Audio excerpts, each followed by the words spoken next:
Sabri rider এগুলা করে, আর কি করতে পারো? প্রথমবারের মতো মোটরসাইকেল ও ব্যাটারি চালিত অটোরিকশাকে করের আওতায় আনার পরিকল্পনা করেছে সরকার।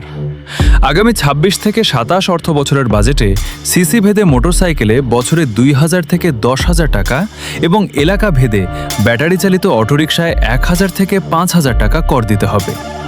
বাজেট সংশ্লিষ্ট সভায় এক প্রস্তাবে অর্থমন্ত্রী আমির খসরু মাহমুদ চৌধুরী বিষয়টি নিয়ে সম্মতি দিয়েছেন।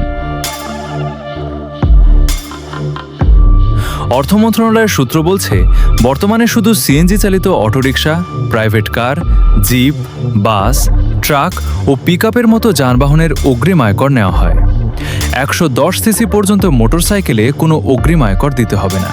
তবে ১১১ থেকে ১২৫ সিসি পর্যন্ত মোটরসাইকেলের ক্ষেত্রে বছরে ২,০০০, ১২৬ থেকে ১৬৫ সিসির ক্ষেত্রে ৫,০০০ এবং ১৬৫ সিসির বেশি মোটরসাইকেলের ক্ষেত্রে বছরে ১০,০০০ টাকা অগ্রিম আয়কর নিতে হবে। বাংলাদেশ সড়ক পরিবহন কর্তৃপক্ষ বিআরটিএ এর সর্বশেষ তথ্য অনুযায়ী দেশে বর্তমানে নিবন্ধিত মোটরসাইকেলের সংখ্যা ৪৮,৭০,৭৮০। সংস্থাটির কাছে সিসি ভিত্তিক নির্দিষ্ট কোনো পরিসংখ্যান নেই। তবে ১১০ সিসি বা এর নিচের মোটরসাইকেলের সংখ্যা ১০ লাখ ধরে হিসাব করলে করযোগ্য মোটরসাইকেলের সংখ্যা দাঁড়ায় প্রায় ৩৮ লাখ। গড়ে প্রতিটি মোটরসাইকেল থেকে ৪,০০০ টাকা করে কর আদায় করা গেলে সরকারের কোষাগারে বছরে প্রায় ১,৫২০ কোটি টাকা যোগ হতে পারে। খাত সংশ্লিষ্ট ব্যক্তিরা বলছেন, অগ্রিম আয়কর আরোপ করা হলে মোটরসাইকেলের বিক্রি ও উৎপাদন কমে যেতে পারে। এতে নতুন বিনিয়োগও বাধাগ্রস্ত হতে পারে। এদিকে মোটরসাইকেলের পাশাপাশি ব্যাটারি চালিত অটোরিকশাকেও করের আওতায় আনার পরিকল্পনা করেছে সরকার।